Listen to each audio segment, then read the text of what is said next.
Next ratios are जो मैं discuss कर रही हूँ that is a profitability ratio. Profitability ratios आपके कौन से होते हैं? प्रॉफिटेबिलिटी रेशो में आपका ग्रॉस प्रॉफिट रेशो, आपका net profit ratio, operating ratio and return on investment, ये 5 आपके कवर होने हैं पहली चीज। ठीक है, अब ग्रॉस प्रॉफिट रेशियो जो होता है आपका, आपने अगर 11th का याद हो तो आपने ग्रॉस प्रॉफिट कैलकुलेट किया था, नेट प्रॉफिट कैलकुलेट किया था जब आप प्रॉफिट एंड लॉस स्टेटमेंट बनाते थे। तो वैसे ही ग्रॉस प्रॉफिट यहाँ पर भी कैलकुलेट करना है। छोटा सा ट्रेडिंग अकाउंट बना लीजिएगा। अगर थोड़ा सा रिकैप देते थे ट्रेडिंग अकाउंट में क्या क्या आता था? डेबिट साइड पे opening stock plus purchases less purchase return, फिर आपके आते थे सारे के सारे डायरेक्ट एक्सपेंसेस। क्रेडिट साइड पे आपका आता था सेल्स माइनस सेल्स रिटर्न, और आपका आता था क्लोजिंग स्टॉक।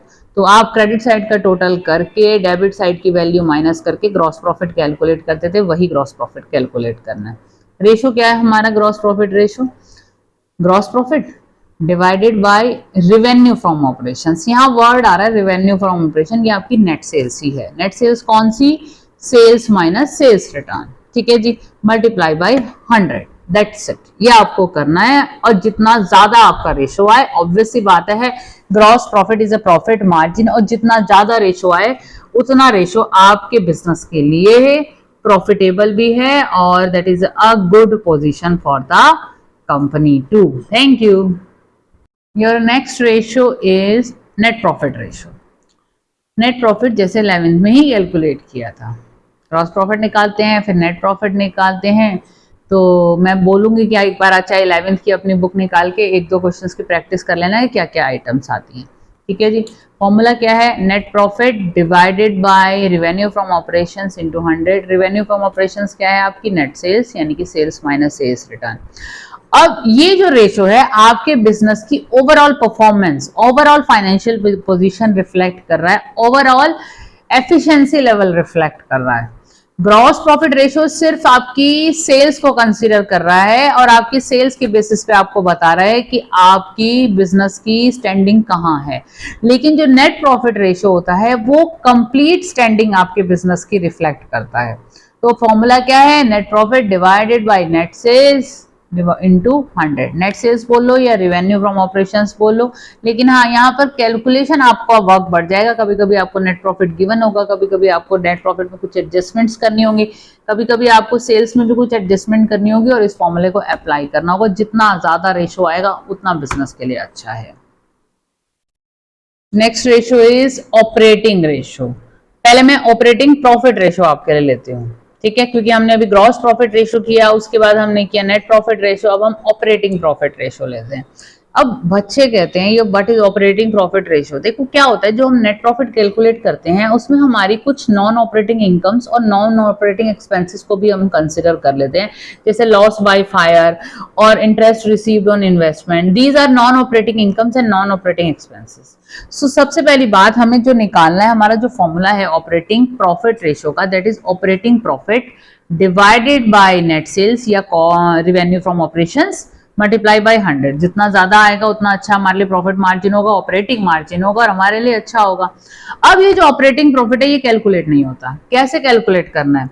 ऑपरेटिंग प्रॉफिट के लिए आपको क्वेश्चन के अंदर for example net profit given है, नेट प्रॉफिट में आप नॉन ऑपरेटिंग एक्सपेंसेस को वापस ऐड बैक कर लेंगे, क्योंकि वो आपने वहां पर कंसिडर करके डिडक्ट किए हुए हैं। ठीक है जी, तो हमने वापस ऐड बैक किए अपने non operating expenses less non operating incomes. Non operating income please consider नहीं होंगी, वो आपको प्रैक्टिस के साथ साथ ही समझ में आएंगी। तो फॉर्मूला क्या हुआ? Net profit plus non operating expenses less non operating incomes. तो इस तरीके से आप ऑपरेटिंग प्रॉफिट निकालेंगे, डिवाइड करेंगे नेट सेल से, मल्टीप्लाई करेंगे 100 से, तो आपका रेशो कैलकुलेट हो जाएगा। बस यही करना है आपको। Your next ratio is operating ratio. मैंने अभी ऑपरेटिंग प्रॉफिट रेशो डिस्कस किया, अब मैं डिस्कस कर रही हूँ ऑपरेटिंग रेशो।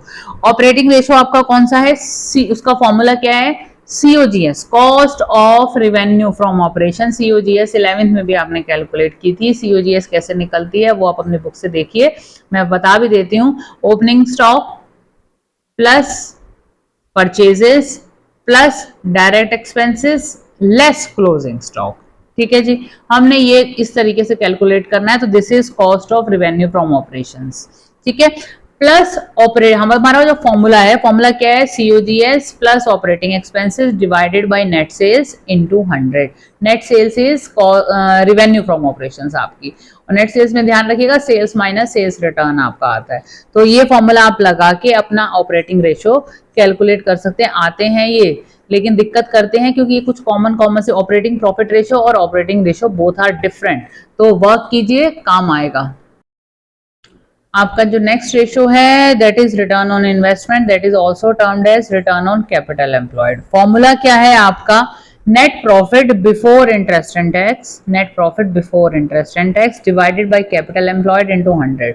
अब कैपिटल एम्प्लॉयड निकालने के 2-3 फॉर्मूले हैं, आप एसेट्स के बेस पे भी निकाल सकते हैं, लायबिलिटीज के बेस पे भी निकाल सकते हैं। जैसे कैपिटल एम्प्लॉयड अगर आप लायबिलिटीज के बेस पे निकाल रहे हैं तो शेयर होल्डर्स फंड, जिसके अंदर आपके शेयर होल्डर्स फंड्स के अंदर आएंगे आपकी शेयर कैपिटल, आपका रिजर्व एंड सरप्लस और share warrants, plus long term debt यानी कि non current liability. Current liability consider नहीं होती है जब आप कैपिटल एम्प्लॉयड निकाल रहे हैं। ध्यान रखिए, shareholders fund plus non current liability equal to your capital employed, जो आपको फॉर्मूले में पुट करनी है। दूसरी आपका एक और कैपिटल एम्प्लॉयड का फॉर्मूला होता है non current assets plus working capital, non current assets plus working capital. Working capital कैसे निकलेगी, current assets minus current liabilities करके। तो करंट लायबिलिटीज यहां भी हमें डिडक्ट करने एक तरीके से, अगर हमारे पास नॉन करंट एसेट्स गिवन है प्लस हमारे पास करंट एसेट्स गिवन है, उसमें से आप करंट लायबिलिटीज को डिडक्ट कर देते हैं तो आपकी कैपिटल एम्प्लॉयड निकलेगी। यानी एसेट अप्रोच भी है, लायबिलिटी अप्रोच भी है, डिपेंड करता है आपको डेटा एसेट वाला दिया हुआ है, लायबिलिटी वाला दिया हुआ है, उसी के हिसाब से आप कैपिटल एम्प्लॉयड का फॉर्मूला लगाएंगे।